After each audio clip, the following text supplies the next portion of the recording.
dar gan labai aktualus klausimas yra dėl siuntimo terminų.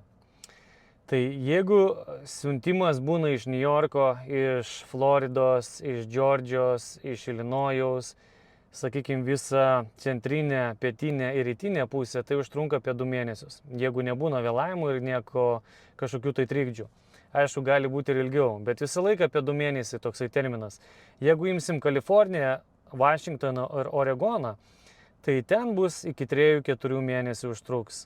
Tai todėl visą laiką rekomenduojam, kad ir nusipirkus vakariniai Amerikos pusiai, siūsti bent jau iki Houstono terminalo, kad iš ten galima būtų greičiau pakrauti automobilį ir išsiųsti.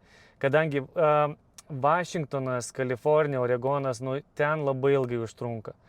Ten netgi yra buvę atveju, kad iki 2 mėnesių stovi mašina terminale, kol ją pakrauna.